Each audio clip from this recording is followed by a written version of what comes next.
33º día. Estimado Dr. Ciegnagel, espero tenga usted paciencia y tiempo suficientes para continuar leyendo. Quizás esta carta se ha extendido demasiado, pero no me ha sido posible abreviar más, pues corro el riesgo de oscurecer el mensaje que, justamente, le quiero revelar con su lectura. De cierto, que me he limitado a mencionar solo los hechos más salientes de la compleja historia de la casa de Tarsis, con otro criterio expositivo hubiese sido imposible llegar siquiera hasta aquí.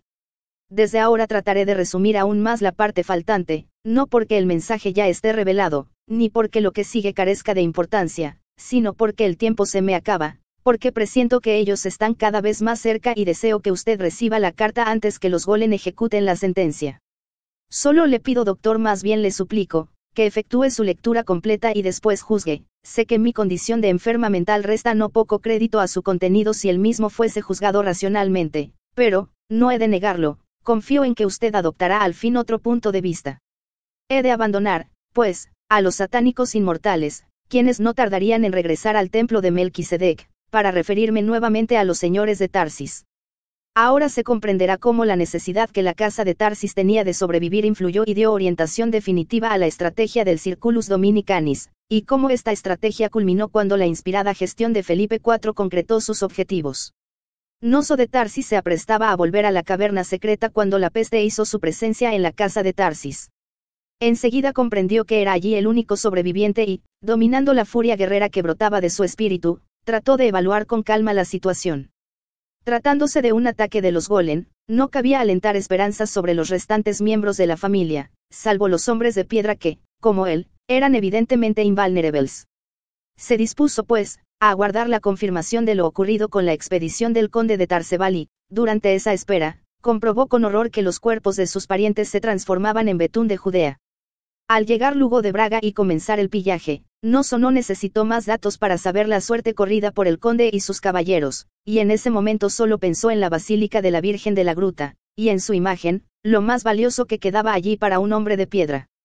Sin meditarlo dos veces, corrió hasta la iglesia, espada en mano. Una partida de 15 soldados había llegado ya, quizá con intención de robar el cáliz de oro, y tuvo que enfrentar la furia del guerrero sabio, combate desigual para los almogávares y para cualquier guerrero no iniciado, que les costó la vida. Al acercarse al altar, Noso, que estaba seguro de llegar primero, comprobó con asombro en la estatuilla del niño de piedra una mutilación. Alguien había seccionado la mano de piedra que expresaba la bruna bala, mas no era ese el momento de resolver el enigma. Noio envolvió los bustos de la Virgen y el niño con una capa y ganó a caballo la orilla izquierda del río Odiel, a donde un sendero poco frecuentado lo conduciría hacia la Sierra Candelaria. Las noticias sobre el exterminio de gran parte de la familia conmovió a la dura anciana. 1700 años antes, otra Braya había pasado por una situación semejante. No era posible, dijo casi para sí misma, que tanto esfuerzo fuese en vano.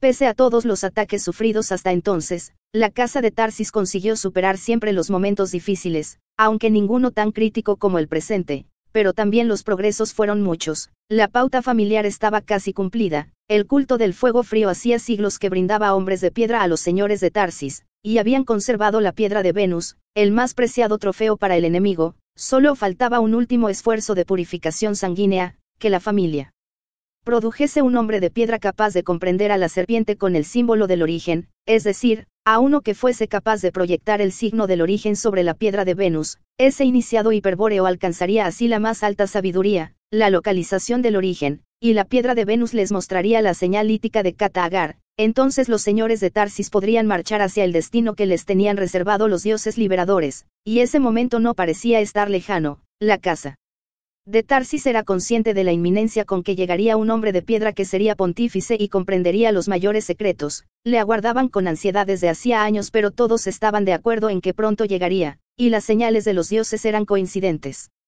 ¿Cómo, pues, cómo se producía ahora este desastre en que habían fallado? Quizás en un exceso de confianza habían subestimado una vez más al enemigo. Sin dudas esa era la respuesta.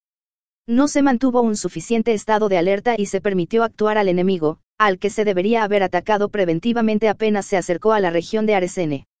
Siendo así, lo ocurrido estaba explicado, al menos estratégicamente, puesto que contra el conocimiento empleado por los inmortales no tenían defensa alguna fuera de la pureza de sangre. No era posible, repetía la Braya, que los dioses liberadores los hubiesen abandonado a merced de los golem. Aquel golpe no podía significar el fin de la casa de Tarsis, no antes de haber cumplido la misión familiar. Con seguridad quedarían aún con vida otros señores de Tarsis para salvar la estirpe y posibilitar la generación del hombre de piedra esperado. Era necesario buscarlos. Noso de Tarsis tendría que partir y recorrer los lugares donde habitaban otros parientes, aunque no cabía albergar esperanzas sobre la supervivencia de nadie que no estuviese iniciado. Y estos últimos, los hombres de piedra, se hallaban todos incorporados a la orden de predicadores, trabajando en distintos monasterios y universidades de Francia e Italia. El Noiou viajaría de inmediato. Ella, quedaría de guardia, racionando al máximo los víveres disponibles. Resistiría 6 meses, luego, naturalmente, moriría allí mismo, si Noso no regresaba a tiempo. Estaba en lo cierto la Braya, aún quedaban señores de Tarsis con vida y con posibilidades de salvar la estirpe, pero no era menos cierto que aquella sería la situación más crítica que jamás hubiesen enfrentado, incluyendo la destrucción de Tartessos. Esa vez lograron sobrevivir 16 miembros del linaje, ahora solo quedaban 8, contando a la anciana Braya y al Noiou. En efecto, durante su viaje a Sevilla, Córdoba y Toledo, Noso solo halló el luto y el temor de los parientes no sanguíneos, a quienes nada había sucedido, y supo que la peste no conocía las distancias. Recién en Toledo se encontró con otro hombre de piedra, que ya estaba al tanto de que algo terrible ocurría y se disponía a viajar a Terz. Allí también habían muerto varios familiares por causa de la extraña peste. Al conocer las graves noticias, decidió partir junto a Noso hacia Seregouse y Tolosa, en el Languedoc, donde radicaba el jefe de los Dominicanis. En Seregouse comprobaron que la muerte final había convertido en betún a la hermosa familia de una de sus primas, madre de 12 niños. Los 13 murieron en el mismo momento. En la misma noche Asiaga, su esposo, un caballero bizantino, talentoso profesor de griego, no tenía consuelo. Según dijo a los hombres de piedra, la finada le había revelado años atrás que una secta esotérica integrada por seres terribles llamados golem perseguía desde antiguo a los señores de Tarsis. Al exhalar aquel grito espantoso, antes de morir, ella se había aferrado a Pedro de Creta y éste creyó distinguir la palabra golem, modulada con el último aliento. Por eso juró luego, sobre los 13 cadáveres, vengar aquellas muertes si en verdad eran producto de la magia negra de los golem, tal como lo sugería la horrible descomposición que se observaba en los cuerpos. Su vida, explicó Pedro, estaba destruida, y hubiese aceptado morir 1000 veces aquella noche antes de subsistir soportando el dolor de recordar a los que tanto amaba. Consagraría su existencia a buscar a los golem, ahora sus propios enemigos, y trataría de cumplir su juramento. Se vengaría o moriría en el intento. Era evidente, dijo con inocencia, que solo el furor que se encendía en su sangre le permitía sostenerse vivo. Pedro de Creta ignoraba por dónde comenzar la búsqueda cuando llegaron los monjes, parientes de su esposa, quienes seguramente sabrían orientarlo. Los hombres de piedra, cuyos familiares muertos se contaban por cientos, no estaban de humor para conmoverse por el pequeño drama del caballero bizantino. No obstante, los admiró su noble ingenuidad, el valor sin límites que exhibía, y la maravillosa fidelidad de su amor. Era obvio que no tenía idea de los enemigos que enfrentaba y que carecía de toda chance ante ellos, pero sería casi imposible que consiguiese localizarlos por sí mismo y esa impotencia constituiría su mejor protección. Se retiraban pues, los señores de Tarsis, sin haber dicho una palabra. Cuando fueron alcanzados por Pedro de Creta, el hombre no les había creído lo más mínimo, por el contrario, estaba seguro que algo le ocultaban y decidió acompañarlos. Ofreció la protección de su espada a los monjes, mas, si lo rechazaban, lo seguiría a la distancia. No hubo modo de persuadirlo a que abandonase su empresa. Los hombres de piedra no tenían alternativa, o permitían que los acompañase o tendrían que ejecutarlo. Decidieron lo primero, pues Pedro de Creta era, claramente, un hombre de honor. El jefe de los Dominicanis los estaba esperando. Se llamaba Rodolfo y había nacido en Sevilla, pero en la orden lo nombraban como Rodolfo de España. Su sabiduría era legendaria, mas, por motivos estratégicos, jamás quiso descollar en los ambientes académicos y solo aceptó aquel priorato en las afueras de Tolosa. Desde su monasterio operaba el grupo más interno del Circulus Dominicanis. Procedía de la misma familia de Petreño, y tenía un grado de parentesco como de tío segundo de los monjes recién llegados, quienes eran primos entre sí. Ubicó a Pedro de Creta en un monasterio que albergaba a peregrinos laicos y luego habló con franqueza: lo sé todo. La voz de la sangre pura me lo reveló en el momento de ocurrir. Y la mirada interna me permitió observar el ritual de los demonios. Ahora ellos han partido rumbo al templo de Melquisedec con la convicción de que consiguieron exterminar a la casa de Tarsis. Poseemos, pues, una pequeña ventaja estratégica que debemos aprovechar acertadamente para salvar a la estirpe de Tarsis. Este es el cuadro de situación, de España. Solo ustedes dos y la Braya han sobrevivido. Aquí, hay dos monjas, que son mis sobrinas Brunalda y Valentina, y quedan dos iniciados, uno en París y otro en Bolonia. A ellos ya envié mensajeros solicitándoles que se apersonen urgentemente en Tolosa. Caballeros, hemos de sostener un consejo de familia. 15 días después estaban los 7 reunidos en una cripta secreta, bajo la iglesia del monasterio de Rodolfo de Tarsis. En verdad, no había mucho por discutir, pues los 6 restantes aceptarían todo lo que propusiese Rodolfo, de lejos el más sabio de los señores de Tarsis. Y no se equivocaban, pues su plan, sencillo y efectivo, produjo resultados extremadamente contundentes contra la estrategia enemiga, y permitió salvar a la estirpe de Tarsis. Así lo expuso: ante todo, debo confirmaros que la casa de Tarsis se debate como nunca frente a la alternativa de la extinción, y que las posibilidades de continuación de la estirpe son mínimas. Concretamente, ellas se basan en las 2 damas aquí presentes. No es desconocido para vosotros que en toda la historia de nuestro linaje los hombres de piedra siempre han procedido de la herencia matrilineal. El mensaje de la sangre pura se transmite de hija a hija, y solo de las damas de Tarsis nacen los hombres de piedra y las damas Calibur. De aquí que la principal prioridad de la estrategia a seguir consista en enlazar a estas damas en matrimonios convenientes para nuestros fines. Esto quiere decir que tales matrimonios deben estar rigurosamente bajo nuestro control. Todo debe ser sacrificable en favor de la misión familiar, incluso un marido estéril. Asintieron con un gesto Brunalda y Valentina. Rodolfo continuó hablando: el Circulus Dominicanis dará a todos vosotros nuevas identidades, pues, naturalmente, ya no regresaréis a donde estabais hasta ahora. Los Golem jamás deberán sospechar que estamos vivos ni que ninguno de nosotros pertenece al linaje de Tarsis.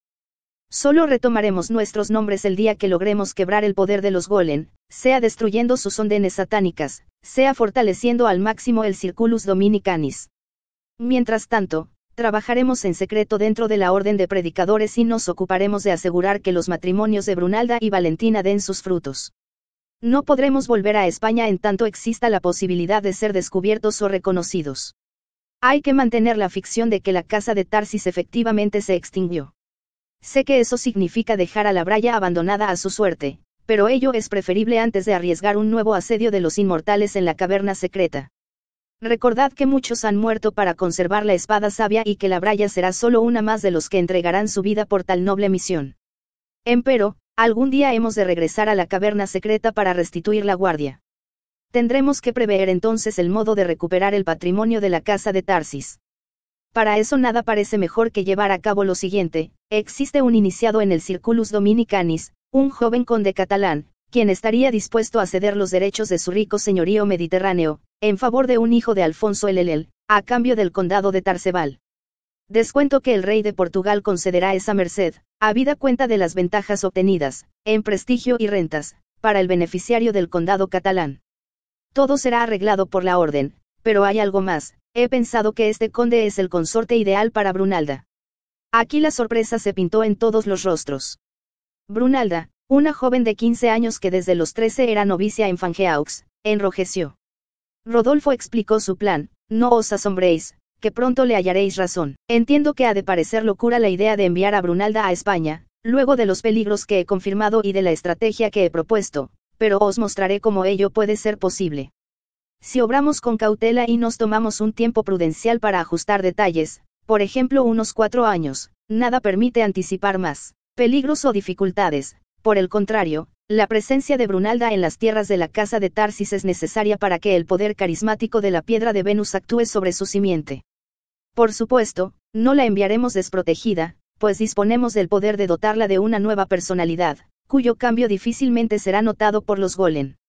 El caso es que uno de los miembros alemanes del Circulus Dominicanis es un señor territorial vasallo de la casa de Suabia, viudo desde hace muchos años y consagrado a la predicación dentro de la orden. Al morir su esposa, este noble nos confió su pequeña hija de 9 años como novicia del monasterio de Fangeaux, la cual falleció 3 años después, más o menos para la fecha que ingresó Brunalda. He hablado con él, y está de acuerdo en que Brunalda ocupe el lugar de su hija. Incluso está dispuesto a jurar que ella es su legítima descendiente y a morir antes que traicionar tal juramento. Se llevará a Brunalda a su castillo en Austria y la presentará como su hija, que ha abandonado la vida religiosa por haber sido prometida a un conde catalán. Durante 4 años la integrará a las costumbres alemanas y le suministrará toda la información sobre su reciente familia. Espero que al cabo de ese tiempo, Brunalda sea capaz de pasar por una dama germana y responder a todos los interrogatorios sobre su linaje. Por lo pronto, aquí ya hemos sustituido las lápidas y adulterado las actas de defunción del monasterio, siendo así que quien murió, y fue sepultada hace 3 años, sería en este momento Brunalda de Palencia. ¿Qué opináis ahora de este plan? La sonrisa iluminó los semblantes de los hombres de piedra, evidenciando que confiaban plenamente en el plan de Rodolfo. Aprobaron cuanto éste había propuesto, y escucharon respetuosamente el final de su exposición. Con respecto a Valentina, os diré que aún no he decidido nada y que habrá que buscarle un esposo que reúna las condiciones requeridas por nosotros. Mas, de cualquier manera, debe desaparecer definitivamente como miembro de la casa de Tarsis.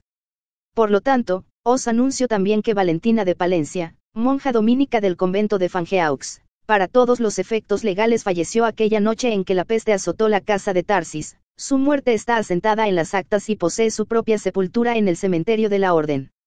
Mientras preparamos su futuro, permanecerá oculta en una granja que poseemos en San Félix de Caramán.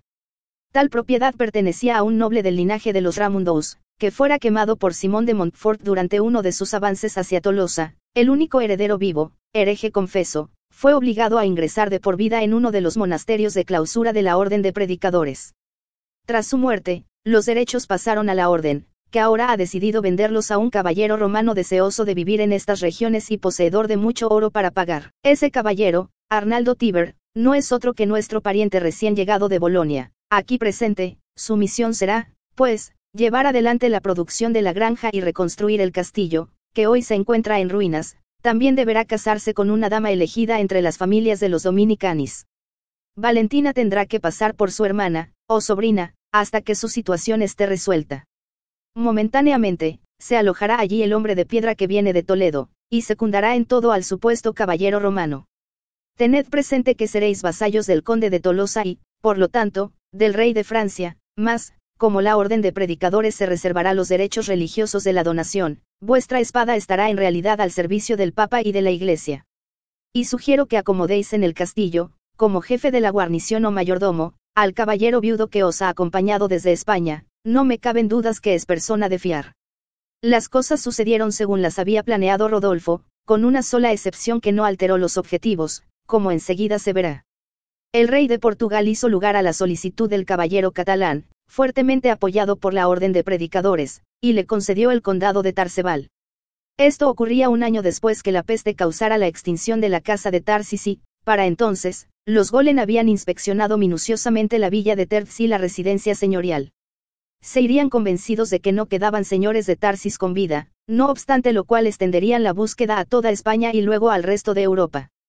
Pero aquellas indagaciones darían resultados negativos, o positivos, según su punto de vista, pues en todos los sitios donde habitaran los miembros de la estirpe condenada, comprobaban que el paso de la peste no había dejado sobrevivientes. El flamante conde de Tarsebal repobló la villa de Terz con 500 familias de Barcelona y asentó una guarnición en la residencia señorial de 300 soldados catalanes. Donde se encontraba la capilla, al pie de la Sierra Candelaria, mandó construir una pequeña fortaleza compuesta de una torre y muralla. En adelante, aquel lugar estaría siempre bajo la observación de los centinelas del condado. No habiendo noyos ni brayas que hiciesen guardia en la caverna secreta, lo mejor sería mantener vigilancia sobre la sierra para alejar a los curiosos o posibles sospechosos. 3 años después, el conde de Tarsebal viajó a Austria y contrajo enlace con Brunalda, transformada ahora en dama germana. La residencia señorial, remodelada y fortificada por los catalanes, recibió entonces a aquella tímida señora, que jamás acababa de aprender la lengua de Alfonso X y prefería pasar las horas rezando en la iglesia de la gruta antes que gozar de las costumbres cortesanas. La familia resultó prolífica en hijos e hijas, con lo que la continuidad de la estirpe de Tarsis quedó hasta cierto punto asegurada. Por lo demás, el condado disfrutó de relativa tranquilidad durante los años siguientes, debido especialmente al cuidado que puso el conde en no dejarse arrastrar por las luchas de intereses que sostenían los monarcas de Portugal y Castilla. Cuando el rey Sancho IV reincorpora la región de Huelva, y le concede su señorío con carácter vitalicio a don Juan Mate de Luna, el condado de Tarsebal pasa sin problemas a la corona de Castilla, quien confirma los derechos y las armas del conde catalán. Igual respeto mostrarían Fernando IV y los sucesivos propietarios y señores del país de Huelva. En resumen, la familia que se desarrollaba en España, en los antiguos dominios de la Casa de Tarsis, cumpliría con creces las metas propuestas por Rodolfo y los señores del Perro, aunque conservaría hasta mediados del siglo XIV el secreto de su linaje. Pero no todo ocurrió como Rodolfo lo esperaba, hubo una excepción, mas, como dije al comienzo, ello no modificó los objetivos de la estrategia. El problema lo planteó Valentina, que era una joven llena de dones pero extremadamente apasionada. Rodolfo había concertado con un señor de Flandes, partidario, tanto él como su familia, de los Dominicanis, el compromiso de casamiento entre su hijo y Valentina, el prometido, un capitán a las órdenes del duque de Flandes, estaba ciertamente conforme con la boda. Pero no así Valentina. Porque lo que nadie imaginó en aquel consejo de familia, había ocurrido en San Félix de Caramán. Valentina se había enamorado perdidamente de Pedro de Creta. Naturalmente, algo tenía de especial el caballero bizantino puesto que ya había sido amado por otra dama de Tarsis, su finada esposa. Pero la pasión que esta vez despertó en el frío corazón de Valentina, superó todos los argumentos de Rodolfo y todo razonamiento o consejo de los hombres de piedra. La dama no atendía razones, o se casaba con Pedro de Creta o la estrategia de supervivencia de la estirpe no pasaría por ella. ¿Y qué decía a todo esto Pedro de Creta? Sin dudas estaba también enamorado, pero, afirmaba, el juramento contraído frente a su familia asesinada lo inhibía para formalizar otro casamiento. Antes debía tomar venganza, castigar de algún modo a los malditos golem. Con ese propósito había llegado hasta allí y aún aguardaba ser orientado hacia la guarida de los demonios. Pero su paciencia se agotaba y, si no obtenía pronto la dirección requerida, partiría solo, poniendo su rumbo, como caballero errante, en manos de Dios. Como se ve, la situación era enredada pero no imposible de resolver. El dilema que podría presentar Pedro de Creta, sobre si sería o no digno de desposar a una dama de Tarsis, ya estaba dilucidado de entrada con su anterior matrimonio. Su familia pertenecía a la nobleza bizantina, en el reparto de una herencia, había salido mal parado por las intrigas de ciertos familiares y, finalmente, se vio obligado a huir. Uno de los señores de Tarsis lo conoció en Constantinopla y le ofreció aquel puesto en España. Tenía ahora 38 años, y ya expuse las circunstancias de su viudez. En principio, pues, no existía impedimento insalvable para que se concretase el anhelo de Valentina, todo se reducía a convencer al caballero sobre la importancia de aquella unión. Pero tampoco sería tarea fácil conseguirlo, ya que habría que brindar explicaciones, y muchas. Un nuevo consejo de familia decidió al fin anular el compromiso con el señor de Flandes y hablar claro con Pedro de Creta. Se le dijo la verdad. Se le hizo comprender que el terrible poder de los golem no podía ser enfrentado por hombre alguno si contaba solo con la sangre y la espada, era necesaria, también, la sabiduría, y a ella podría encontrarla entre los Dominicanis, con quienes le ofrecían integrarse. Pero no le ocultaron el peligro mortal que correría si su boda con Valentina de Tarsis fuese descubierta. Sería consciente, dolorosamente consciente, de que en tal caso su familia podría ser nuevamente exterminada por los golem. Pedro de Creta entendió así que el mayor daño posible al enemigo lo causaría la constitución de una familia de la sangre de Tarsis que perpetuase en secreto la herencia del linaje. Y entonces sí se mostró dispuesto a seguir el plan de Rodolfo de España. La presencia de Pedro de Creta se justificó por la amistad que tenía con el barón de San Félix, esto es, con el caballero romano que representaba el hombre de piedra, y luego por el matrimonio con la hermana de este, una joven castellana de nombre Valentina. La pareja pasó gran parte de su vida recluida en el castillo, así como la familia de Arnaldo Tíber, sin despertar jamás las sospechas del enemigo sobre su verdadero origen.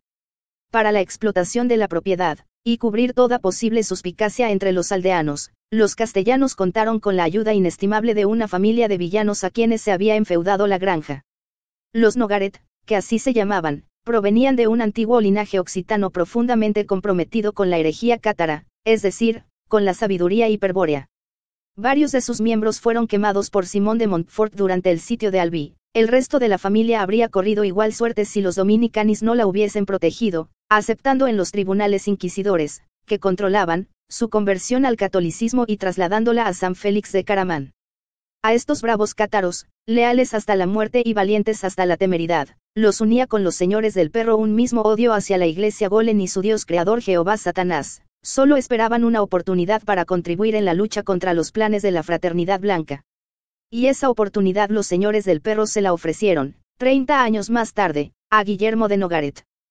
Pedro de Creta y Valentina de Tarsis procrearon 4 hijos, quienes habitaron toda su vida en San Félix. Fueron 6 nietos suyos, junto a otros 10 familiares de Arnaldo Tíber, los que recién retornaron a España a partir del año 1315, y entre ellos iba Enrique Cretés, antepasado directo de Litou de Tarsis. Es claro así, doctor Ciegnagel, porque me he detenido tanto en hablar sobre ellos, yo desciendo directamente de aquella pareja formada por Pedro y Valentina.